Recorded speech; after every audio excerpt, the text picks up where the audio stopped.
According to the plans for the 1942 summer campaign, German High Command aimed to smash Soviet forces in the south, seize the oil-rich Caucasus fields, and capture the fertile farmlands of the Don and Kuban regions.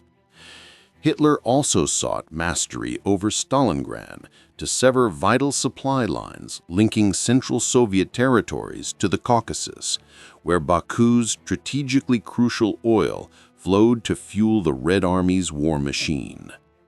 This dual thrust, resources in the south, chokehold on the Volga, promised to cripple Stalin's empire. Under Directive No. 45 from the Wehrmacht High Command on July 23, the 6th Army, drawn from Army Group B, spearheaded the Stalingrad thrust under Colonel General Friedrich Paulus. By July 17th, it mustered around 320,000 troops, 3,000 guns and mortars, and nearly 500 tanks, with the 4th Air Fleet providing relentless aerial hammer blows. Bolstered by elite reinforcements, the 6th Army stood as one of the Eastern Front's mightiest formations, its panzer spearheads honed for deep breakthroughs after earlier successes like the Crimea mop-up. Facing them loomed the Stalingrad front, with roughly 300,000 men, 5,500 guns and mortars, but only 230 tanks, a glaring mismatch. After the Kharkov disaster and Milerovo encirclement, Lieutenant General V.N. Gordov replaced Timoshenko as front commander. Main forces hunkered in the Don's Great Bend, where the 62nd Reserve Army dug in. Soviet lines suffered glaring gaps. Heavy artillery shortages, thin defenses at about 17 kilometers per division, and acute fighter shortages left skies open to Stukas. Thus, 62nd Army Commander Kolpachki weighted his left flank to shield Kalach-on-Don, leaving the right dangerously exposed. Paulus duly hammered there, where the lone 192nd Rifle Division held 42 kilometers of front. Stalingrad Front's forces had scant hope against such odds, their piecemeal deployment inviting the classic German Schwerpunkt. A serious, calm, and expressive tone, restrained emotionality, even and clear diction, moderate speech rate, emphasis on key points. By dusk, July 22, German vanguards smashed forward detachments of 2 Soviet armies and reached the main defense line. After regrouping, Paulus's legions lunged July 23, slashing toward the Volga via the Don Bend, straight at Kalach. That day, 14th Panzer Corps tore through at Upper Buzanovka farmstead, encircling 3 rifle divisions and a tank brigade before spilling onto Don's west bank. The 62nd Army's right flank anchor shattered, exposing open steppe. Fuel shortages stalled the panzers next day, buying time as 13th Tank Corps rushed to aid the trapped pocket. Colonel Zhuravlov, Army Ops Chief, flew in by plane to rally the beleaguered units at Buzanovka amid chaos. Meanwhile, 62nd Army's left flank crumbled. By July 24th evening, Germans gripped most of the Don Bend north except Serafimovich pockets. Southward, 51st Army Corps, tank-backed, forded the Chir River and slammed 64th Army's shaky positions under Chuikov. Soviets held grimly at first, but 16th Panzer Division's sledgehammer at the 62nd 64th seam rocketed 25 kilometers towards Kalach, severing Kolpachki's links to his scattered commands. Stalingrad front teetered on catastrophe.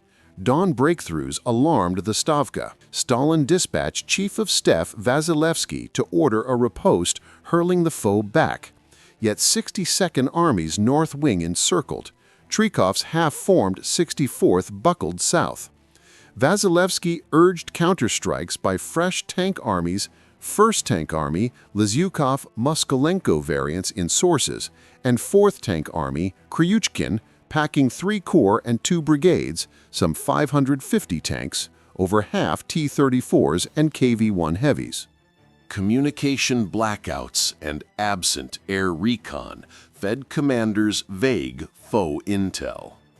Zhuralev's group notched local wins, extricating fragments, but tank slaughter doomed momentum. On July 28th, Stalin's famed Order No. 227 banned unauthorized retreats, demanding a stand, not a step back. Command shook. Lopatin replaced Kolpachki at 62nd helm. Shumilov took 64th. Early August, Don right bank Reds clawed for initiative against Kalach panzers. Initial probes faltered under German artillery barrages and Luftwaffe swarms. August 4, resupplied, Paulus unleashed the knockout. August 7th dawn, northern and southern claws of 6th Army converged. 14th Panzer Corps speared the Corps, racing for dawn bridges and flanking 62nd Army's punch. Fording threats loomed. Crisis deepened hourly. Night of August 7-8, 14th and 24th Panzer Corps' jaws snapped shut. 62nd elements kettle-trapped. Survivors fell back on Don ferries, shielded by 23rd Tank Corps remnants, staving total wipeout. Germans sealed the Don line north and south of the Stalingrad rail by August 9, infantry squeezing the Kalach West cauldron airtight. 8 62nd Rifle Divisions trapped southwest of Kalach splintered into breakouts. Airlifts failed. Ammo ebbed. Guns silenced. HQ links severed. Unlike Vyazma or Uman forests, Don Bend offered ravines as scant cover. August 10, desperate Red breakout clashed German infantry screens. 2 divisions scattered. 229th Rifle's Colonel Sazin fell. 112th Rifle, pinned by blown Don spans, pulverized under Sologub. Paulus dawdled crossing, grinding encircled methodically as Stavka breakout bids lagged. By August 15, West Bank pocket ceased, divisions crushed, no reserves for relief. 6th Army reports to Army Group B tallied tens of thousands captured west of Kalach, 270 tanks and 560 guns seized. Several rifle divisions, tank and motorized brigades routed.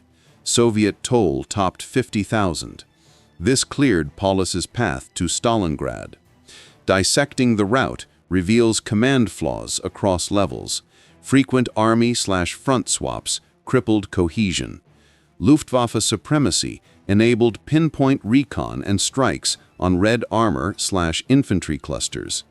Paulus's 6th Army integrated fresh 75mm PaK-40 anti-tank guns, shredding T-34 and KV hides effortlessly, a leap elevating infantry AT defenses, dooming Soviet tank hammers.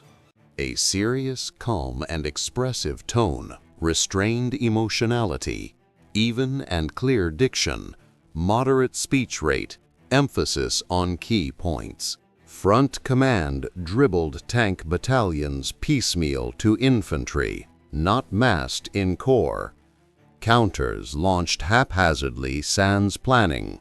Foot soldiers charged uncoordinated, often tankless, artillery poor, airless, ripe for German piecemeal kills. Yet, amid tactical flops and carnage, Red's stand in Don Bend and Stalingrad southwest exceeded German forecasts. Timelines slipped, plans reworked amid Wehrmacht bloodletting, especially infantry, sapping Paulus morale for city grinder ahead.